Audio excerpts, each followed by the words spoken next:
All right, good evening, everybody. Welcome to Channel 6 TV. I'm Kenny Fogel, your host tonight on Community Focus, and we catching up last week. Last week at the Bardstown Nelson County Chamber of Commerce, they named the Man of the Year, the Woman of the Year, and they give away a Lifetime Achievement Award.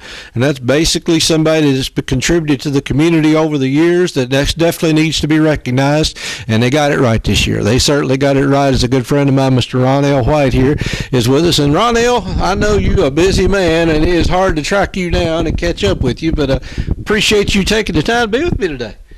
Well, thank you very much. I appreciate your time too. Well, I appreciate so you got a lot going on. I mean, first of all, before we get into anything, White's Campground. That's basically that's you out here on Boston Road, and somebody asked me just a few days ago, said, "Does he stay busy?" I said, "He's covered up." I said, "He never has an empty spot out here." So I don't know how you do it. Well, that is true. We're just covered up now, and we're booked for 2 years in a row. Oh, a lot of your big festivals that are coming into Bardstown, and 2 years in a row, and they're begging. I never seen anything like it. Where are they coming from? All over? All over the United States. All over. We're on the internet. Whatever you call it. And they can plug up and see their campground. Yeah. And see their everything that's here in the Bardstown area and out here at our campground. Well, I looked. You showed me just before we went on the air that some of the new spots you built out here. I mean, it's a great place to camp. Obviously. Oh, yeah. We're only 2.5 miles from town from the courthouse. Yeah. And they like the convenience of Lexington, Louisville, Bowling Green, and all of those. It's just a short distance. They get on the main roads and they're out of here. Well, people think about it, and I know they're building a couple new hotels here because they said there's not a lot of place to stay. But for people with RVs, they definitely got a place to come here. That's right. Big RVs that come in here, huge. Yeah. Huge. $1 million rigs. I'm not kidding. I never in my life seen anything like it. How you deal with these people? Are they hard to deal with, or they just pretty much come in, do their thing, and go home? They pretty much come in and do their thing. We take them in the campground and put them on our sites and make sure we got 50 amp electric on everything, sewer on everything, and whatever they need is available. But we make sure that everything is hooked up on their sites. Yeah. And they got everything in them just like a home. Washer, dryer, all of that kind of stuff. I've rented one a few years ago and drove across country. It's an experience. That's right. It really is. But people come here. They really love Bardstown. Yeah. And we help them every way we can with the tourist commission and everything. Let them know in advance that we got our big club coming in. It's going to be here for 7 days or maybe longer. Yeah. And that's the way the majority of all of them. If they can get a spot here, they're going to stay. Well, like I said, that's a big thing. That Bardstown tourism is a huge industry. That's right. And so what you're doing is bringing people to Bardstown in many ways. That is true. We have them lined up at times to come out here to the road, but we don't bring nobody into the campground until around noon. For the ones that's in here, we got to give them a chance to get out, and then check everything to make sure it's all right before we put them on pass. Yeah. So you see a lot of RVs. I know people. Just a little off the subject, but I mean, I'm sure you have people coming here selling RVs. If somebody wanted to just know a little bit more about RVs, it might be a good place to hang around a little bit. That's right. A lot of times when they buy a brand new one, they'll call us up and want to know if they can come out here and get it checked out. They want to hook up everything and make sure it's working before they. Yeah. So, well, like I said, an interesting place to come out here and visit because people forget about, they think about, well, people coming in to visit, they're staying in hotels in Louisville and Lexington and E-Town, but there's a place right here if they got an RV. I mean, it doesn't have to be a huge RV either. It can be any size, I guess. That's right. And work-related here in Bardstown is something else. We have a lot of people that's work-related from Forge, Louisville area. They don't want to stay in Louisville. They'll stay out here and drive back and forth. We had people that was here all from Mississippi and work down near Paducah that leave out here at daylight of the morning and didn't come in till dark at night. They stayed here all summer. Really? Work-related jobs with distilleries and this underground line that they're putting in. It is something else. Yeah. Anyway, well, that's really interesting. Like I said, we'll just get into the tourism part of what you do. But let's go back a few years before we get into some more of it. I want to say one more thing. This is family oriented.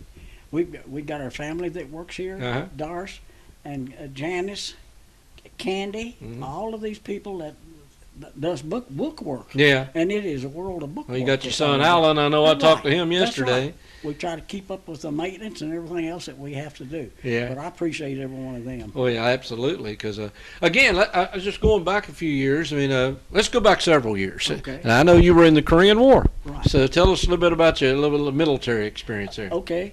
I was in the Air Force. 5th Air Force is what I was in, with a radar outfit. Mhm. And I was supposed to went to Denver and been a heavy equipment operator. Well, they changed that. They had to have other people in Yeah. the special territory. Well, anyway, they sent me to California, a group of us to California. And we had to take special training there before they sent us across. I was in the food service industry, Uh-huh. tickled to death with it. And anyway, they prepared us ready to go to Korea. And we were out there a period of time, and they took us up the coast, and we was going to leave on the U.S. Randall. I think it was 8,000 of us. And they went up around the coast up there, and we went around Alcatraz. That's when it was live. Uh-huh.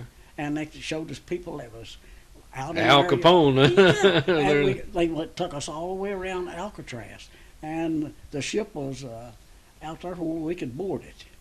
And we was responsible for all of our gear and everything else. And we loaded on the U.S. Randall.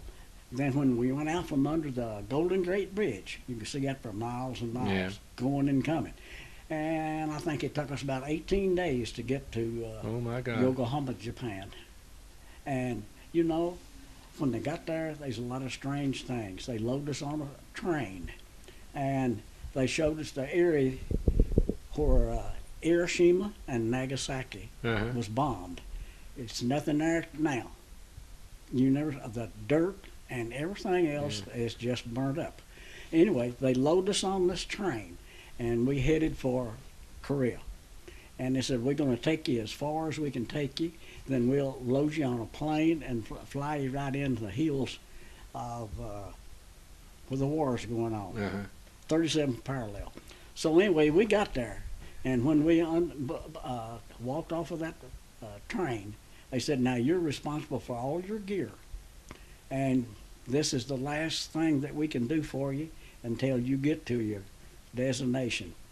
And anyway, they loaded us up in a plane, and they dropped us off in Korea on a temporary runway. And that thing, man, just bounced everywhere. So we finally got in this bombed out building late at night. I don't know what time it was. I was slipping right down on the ground where we laid down. Anyway, they got everything all prepared and everything taken care of. Then we wound up. I was with 608 ACNW Squadron. That was aircraft control and warning. And I was in the short distance from 37th parallel. And they put us on a big radar outfit. They called him Bed Check Charlie. And that was the guy that tried to come in and knock our radar out at night to where they could get into us and do away with us. But we had six organizations from where we're at, Seoul, Gangneung, Busan, and all of those. There's different areas all over Korea. But it was a big experience, but it was a dangerous experience. Yeah. Oh my God. Yeah. Yeah. And then when I got ready to come out, I had good people I was affiliated with, and I made a lot of promotions real quick. Yeah. And that was just the way it was. Glad to be back to the United States. Well, it's something you never forget. Once you've That's right. once you've been to war or a war zone or anything of that nature, it's with you the rest of your life. That's right. That's right. Everything we'd done was in a blackout zone. Yeah. We went down through Seoul, Korea, and crossed over the river there. But I just wanted to, I don't want to mention a whole lot of stuff. But, you know, when somebody got caught out there and they wanted him to talk, they'd put him on the river, walk him out there, he's frozen over. And they'd take cigarettes and burn his ears. And they do things to torture his nose and everything else. That is kind of what you had to put up with. Yeah, that's stuff they get you to talk, but nobody was going to talk. Yeah. It's amazing. Now, you came back from Korea. Now, what'd you do when you got back here? When I come back to Korea, I went into Iowa, Mm-hmm. Sioux City, where I was stationed at. Yeah. And we was with, that was Air Force group out there. They shut all that down in there now. And that's what I did. And went into to a kitchen. I was a mess sergeant. Yeah. They put me in that category, you know. And it met a lot of good people. Well, that's a good way to start your hospitality Oh, career, yeah. learning how to deal with people. When we were on the tallest mountain in Korea, they had the Marines guarded us day and night. I never pulled no guard duty. I was just fortunate. Yeah. I was fortunate. They protected us, wanted to know if our food was going to last or whatever, and everything was shipped to us. It shipped to us in a metal can. Yeah. And that. Yeah, life's blood there. Now you got back to well, after you got out of the Air Force. Now you came back to Kentucky, obviously. Yeah, I came back to down in Boston. Mm-hmm. That's where I was at, and I operated a restaurant down there for a while. Yeah. And then a short period of time, I went to General Electric, and I stayed there for 28 years. Yeah. And that was just the way everything was. And now White's Campground. I know you own some business, retail, some places in Bardstown, real estate. Susie Q's, I believe that's under your. Susie Q's, and then where the insurance place used to be up here called Progressive Insurance. Uh-huh. The father passed away, and the son was in a bad accident, and he decided he wanted to sell it. I said, well, just give me a chance. There's another insurance company that was trying to buy it.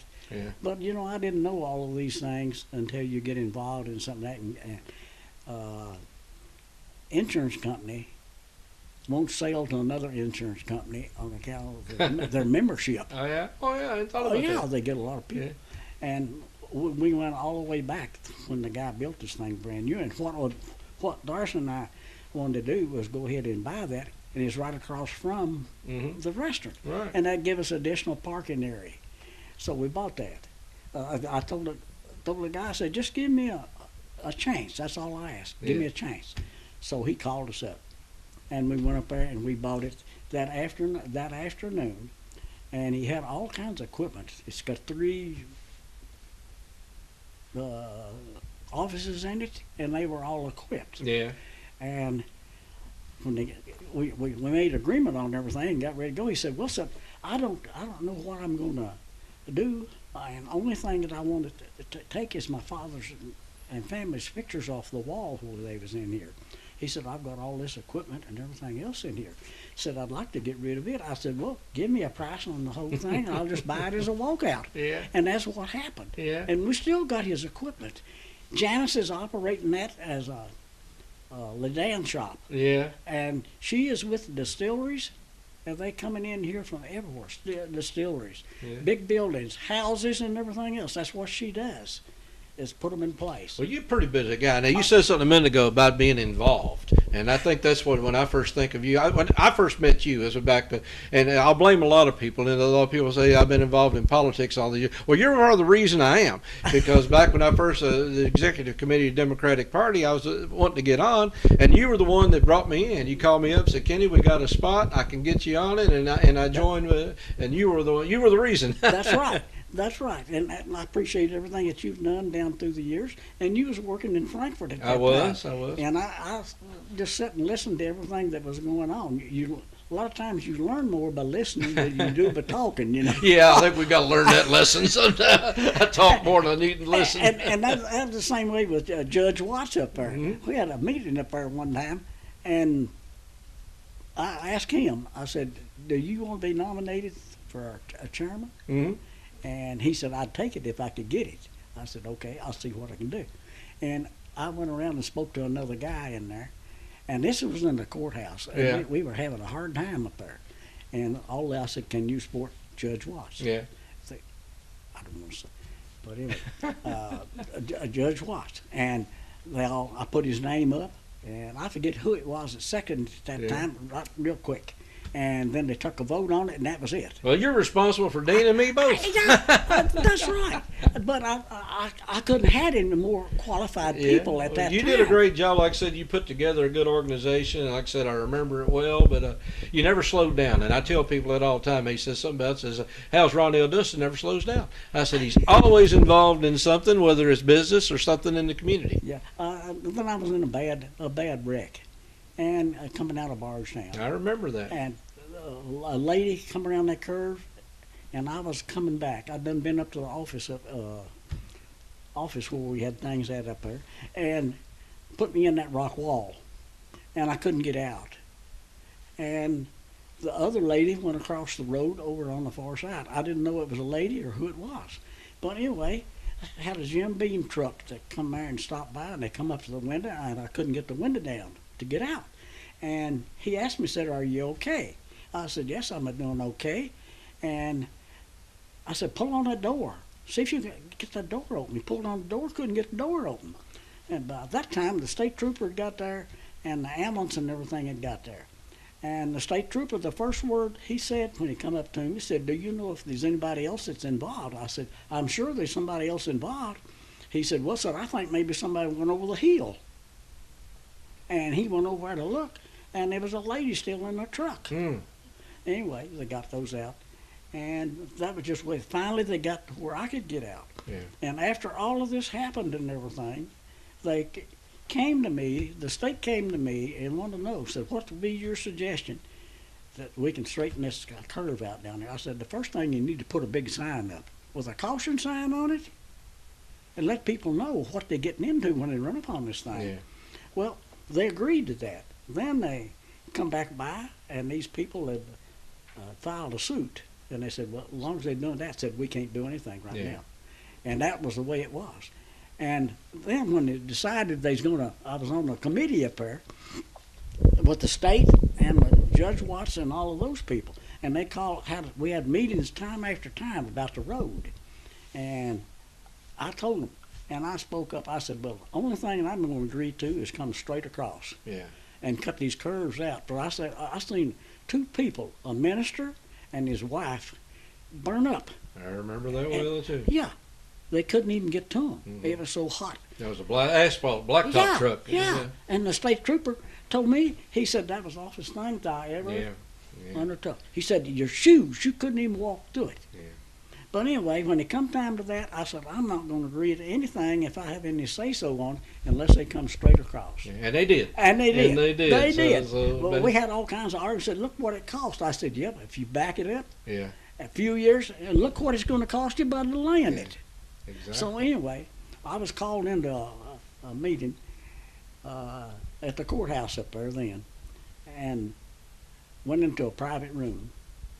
And these people asked me, said, "Are you going to agree to?" I said, "No, I'm not going to agree to anything. You're just wasting your time talking to me." I said, "The only thing I'm going to agree to is coming straight across and coming out up there on top of that hill." I said, "That's the way to save lives."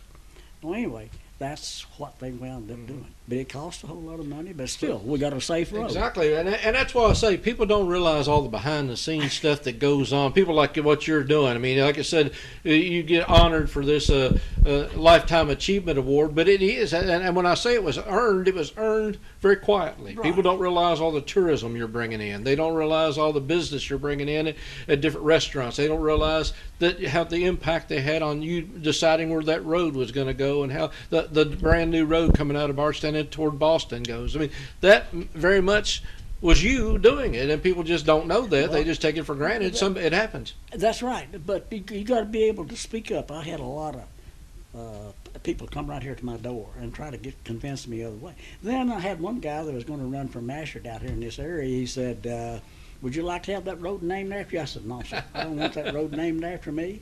And that's just the way it's going to be. Yeah. That's people's road. Yeah. Let it be that. Yeah. But anyway, that's the way it was. Well, Ronell, I appreciate you taking the time. Like I said, I know how busy you are because I've been dealing with you for many years, and I know when I come out here, it's never a dull moment. You're always running one place to the other.